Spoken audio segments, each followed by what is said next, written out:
Oh boy, this is Fat Kid Whiskey. After this tasting, I probably got a case of the diabetes. We're tasting Whiskey Acres coming up next on Whiskey for Foodies.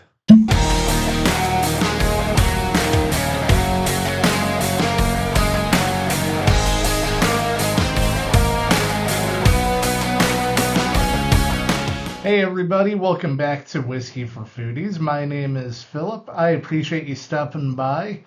I appreciate you guys being patient between whiskey tastings. For those of you who saw a few of my short videos of me grilling and barbecuing, whatever, I appreciate you watching. While on that topic, if you're watching, if you like what you see, hit that like button, subscribe to the channel. Today we got a 2-for-1 tasting. And today we will be tasting 7-year bourbon out of DeKalb, Illinois. This is Whiskey Acres. They were in Fred Minnick's Top 100. And a bonus tasting, thanks to Julia from Whiskey Acres, who's also a member of the club.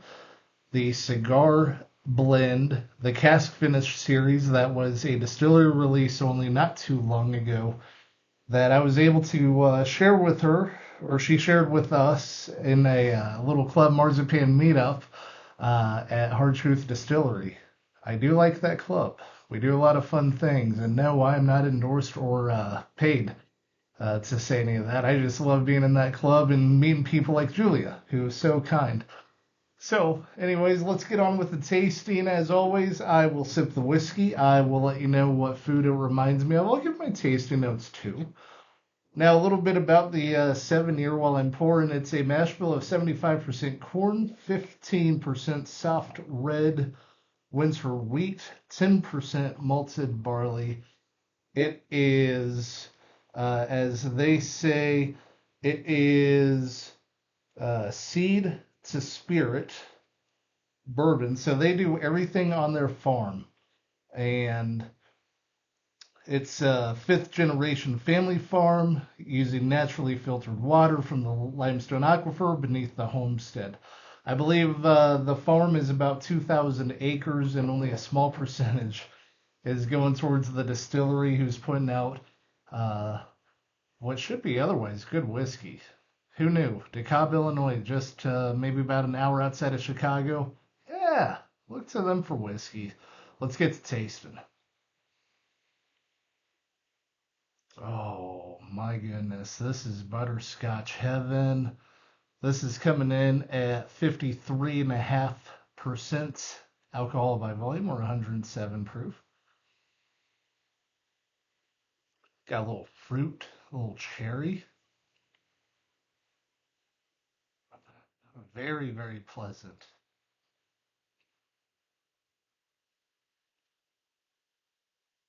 A little vanilla. Yeah, this will probably be an enjoyable pour.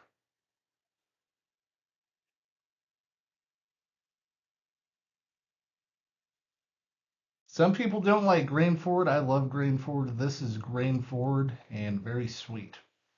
This is just like the nose, butterscotch.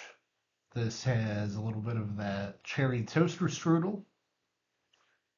Man, that is good. It is very warm. And I don't mean that in a sense of, oh, it's hot, it's overproof or anything like that. I mean, it reminds me of the old cherry pie coming right out of the oven. Give it a little vanilla drizzle. I mean, this, man, yeah, this is a fat kid bourbon if there ever was one, without even being finished in different barrels to make it sweeter. This is on its own good and sweet. Yeah, I'm definitely going cherry cobbler, hot cherry cobbler, 5 minutes out of the oven. I don't want to burn the roof of my mouth, but give me some vanilla ice cream that melts just slightly on it. And yeah, that would be a great pour. Now, how does that compare to the cask finished series, their cigar blend? And again, Julia, who is a part of the club. Uh, Works for Whiskey Acres did provide this at a bottle share we had in Nashville, Indiana, and which I didn't know there was a Nashville, Indiana until 2 months ago. I encourage you stop by the Hard Truth Distillery while you're out there. They are great. But this cigar blend is bourbon whiskey finished in PX Cherry, Calvados, and Pineau de Charentes cask. And if you did not know I was from around Kansas City, well, you do now after I butchered uh, that finish there on the bottom. Now, in all fairness, I've already tasted this, and it did invoke a childhood memory for me the first time. So let's see if it does it again. Tough cork. There we go. Get a little pour. Give it a little tiny swirl. Let's get some of those aromas. This is some aromatherapy. If you can't tell, I'm still fighting a little bit of the crud, but got hairspray in. I'm wearing a button-up shirt today, feeling better than I was. I don't know, whatever this temperature up and down thing. Much like the 7-year-old bourbon, this is grain forward in a great way, not in a turn off, skunky type of way that some grain forwards will do to my nose. Yep, it is still there. Let's just get into it. My palate's gonna match the nose,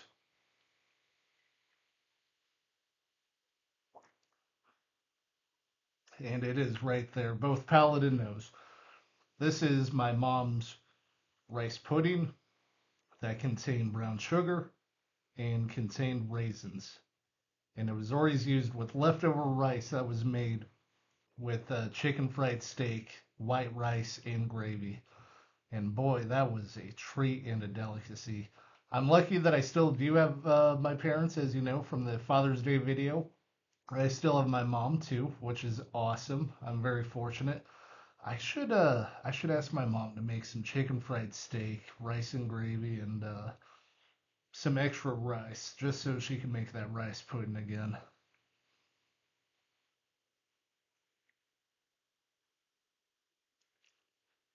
Yeah, very buttery. There's even a hint of like cinnamon swirl in there that comes through. The ooey gooey center of a cinnamon roll that's frosty. It's got that component to it. I am in love, 100%. And this cigar blend particularly is pretty stinking good. And yeah, if you haven't tried Whiskey Acres yet, you have nothing to lose. I believe everything there is a safe bet. Their website says the 7-year bourbon is sold out until July of this year, so maybe anytime now they'll be updating that. They do have a bottled and bond. They do have a straight bourbon whiskey. They do have a couple ryes. Just go seek them out. I know Sealbox does have a couple of their bottles listed or did. Um, Also, check out their distillery releases.